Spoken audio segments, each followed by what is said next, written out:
जिला विकास परिषद के 8वें एवं आखिरी चरण के चुनाव प्रचार का आज आखिरी दिन था, जिसको लेकर अलग अलग राजनीतिक पार्टियों ने अपना दमखम दिखाया। वहीं भाजपा प्रत्याशी के लिए प्रचार करने पहुंचे अनुराग ठाकुर ने एक जनसभा को संबोधित किया, जिन्होंने भाजपा प्रत्याशी के हक में वोट करने के लिए लोगों को जागरूक किया। संबोधन के दौरान भाजपा द्वारा की गई तरक्की के कामों का बखान भी किया गया। उन्होंने ये भी कह डाला कि 22 तारीख के बाद प्रधानमंत्री नरेंद्र मोदी जम्मू कश्मीर को नया तोहफा देने वाले हैं। फिर एक गल बोलना चाहनी है,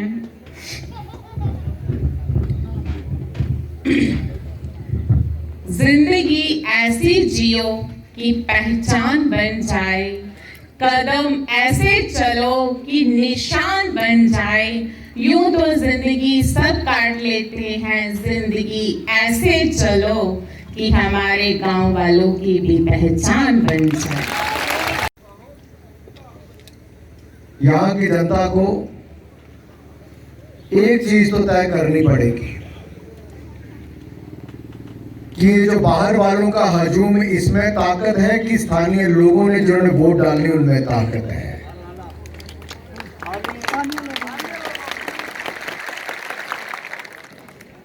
जी बाकी जगह तो भीड़ इकट्ठी करके ले आए, उन्हें दम ज्यादा है कि तो ज्यादा है ना? 2-3 दिन बरकरार रहेगा कि नहीं रहेगा? पक्का रहेगा। मैं आप सबके बीच में आया हूं अपनी बहन श्वेता जी के लिए, डॉक्टर श्वेता जी के लिए आपका सहयोग, समर्थन, आशीर्वाद मांगने, क्योंकि 370-35 से हटने के बाद और जम्मू कश्मीर के इतिहास में पहली बार जिला परिषद के चुनाव हो रहे हैं। 70 साल में जम्मू कश्मीर के राजनीतिक दलों ने नहीं होने दिया, गुपकार गैंग ने नहीं होने दिया। ये इतिहास नरेंद्र मोदी जी ने रचा है, जनता को अपने प्रतिनिधि चुनने का अवसर दिया है। अब आप एक इतिहास रच दीजिए, कांटे को हटाकर श्वेता जी को जिताकर कमल का फूल खिला दीजिए। कई अंग्रेजी कहते हैं कांटा भी पाड़ी लेंदे वैसे तो। भाई और बहनों, मिला क्या यहाँ पर? किसी की गुंडागर्दी, किसी की बोलबानी का ऐसा तरीका जिससे जनता अपने आप को दबा हुआ महसूस करती थी। आज हमारी बहन आपके बीच में आई है, मातृशक्ति को आगे बढ़ाने का मोदी जी ने अवसर दिया है। मेरी यहाँ की माताओं बहनों से एक निवेदन है, जमानत वाली चुननी है कि जमाने में आपके नाम करने वाली श्वेता को चुनना है। जमानत वाली तो नहीं चाहिए, ठीक, जमानत भी बाहर है, जमानत वाली नहीं चाहिए ना। तो जेड़ी जमाने च नाम करे और जी साडी बहन श्वेता ਨੂੰ वोट देके कमल दे फुल ते मोड़ जरूर लाइए। कुछ लोग अपने आप को जमीनी नेता कहते थे, हमें भी लगता था शायद वो जमीनी नेता है।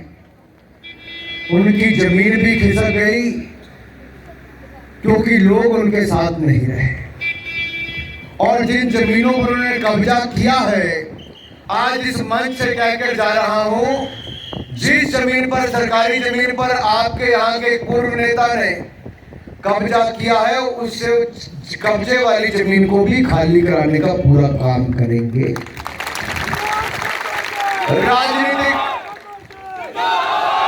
राजनीतिक जमीन आप खिसका देंगे, कब्जे वाली भूमि हम वापस ले लेंगे, इस बात का विश्वास भी आपको दिलाकर जा रहा। जनता इतनी जागरूक हो।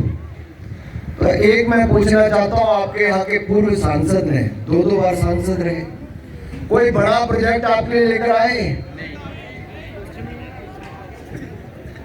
उथे भी थैला लेके ट्रेन तो उतरते सी, एक पासे मैं उतरता, एक पासे ये उतरते सी। तो राशन पानी लेके तो दिल्ली उतरते सी, पर पार्लियामेंट मैं भी 4 बार का MP है, 2 बार मेरे नाल रहे। मैं सोचा करेगा अपने इलाके लिए कुछ मांगूगे, कुछ नहीं मांगा, केवल गुलाम नबी जाते टंगा ही खींचते रहे उत्थे जाके।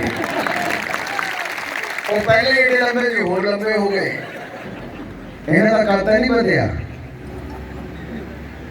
भाई और बहनों, इलाके के लिए कुछ नहीं किया, लेकिन नरेंद्र मोदी जी की सरकार आई। बहनों, इनके चुनाव में कौन आया? गुमकार गैंग के सहयोगी आए, जो गुमसुम तरीके से श्रीनगर में मिले और कहा कि हम 370-35 से हटाएंगे, तिरंगा नहीं उठाएंगे, पाकिस्तान और चीन की मदद लेंगे। तो क्या ऐसे तिरंगे के पान करने वालों के साथ, चीन पाकिस्तान का साथ लेने वालों के साथ आप जाओगे? अरे डोगरे तो वो थे जिन्होंने बड़े बड़े योद्धाओं के घुटने लगवा दिए। आप कहां ऐसे लोगों के साथ जाओगे जो पाकिस्तान और चीन के साथ जाने की बात करते हैं? मेरे भाई और बहन, पार्टी फारूक अब्दुल्ला कहते हैं हम चीन से साथ लेंगे, वही चीन की बात करते हैं जिसने आपको कोरोना की महामारी दी, दुनिया भर में लाखों लोग मर गए। क्या आप उसके साथ जाओगे, चीन के साथ? मेरे भाई और बहनों, ये लोग तिरंगे का अपमान करते हैं।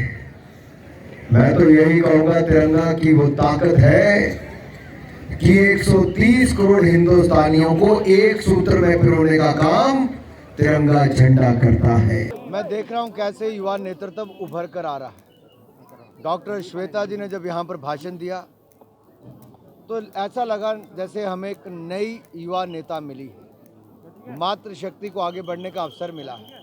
ये नरेंद्र मोदी जी ने अवसर दिया। जिला परिषद के चुनाव कराकर, अब्दुल्ला मुफ्ती परिवार से मुक्ति दिलाकर जम्मू कश्मीर को आगे बढ़ाने का काम किया है।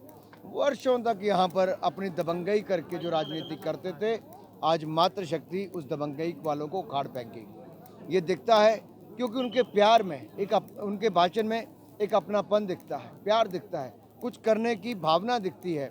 और मुझे लगता है यही इन चुनावों का एक लक्ष्य था, लोकतंत्र को मजबूत करना और इस चुनावों के माध्यम से नई युवा नेतृत्व को आगे निकाल कर लाना। भाजपा के कई ऐसे गांव हैं जहां पे भारी बहुमत से भाजपा को विजय मिलती है। उन लोगों ने डीडीसी के इलेक्शन के बाइकआउट किए हैं क्योंकि वो डॉक्टर जितेंद्र से काफ़ी नाराज़ है।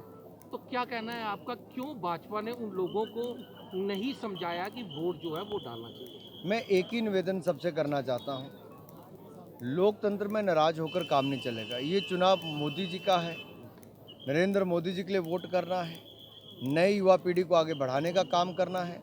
और इसलिए किसी से नाराज़गी हो बाद में दूर हो सकती है। 5 साल में एक बार अवसर मिलता है वोट डालने का। कृपया करके आइए, मैं हाथ जोड़कर निवेदन करता हूँ, वोट दीजिए, कमल का मोहर लगाइए, ताकि मोदी जी आपकी और सेवा कर सकें और हमारी बहन डॉक्टर श्वेता जी आपकी और सेवा। लोगों को क्या मैसेज देना चाहिए? मैं इतना ही कहूँगा कि आइए, विकास की राह पर चलें, नरेंद्र मोदी जी के साथ चलें, भारतीय जनता पार्टी के साथ चलें। और भी पार्टियां सर मैदान में किस तरह कंपटीशन दिया जाए? मैं इतना ही कहूँगा, जो कल तक डरते थे चुनाव लड़ने से, उनको जनता के दबाव में आना पड़ा। जो कल तक डराते थे बम और बंदूक से, लेकिन लोगों ने डरना नहीं, बैलेट को थामने का काम किया।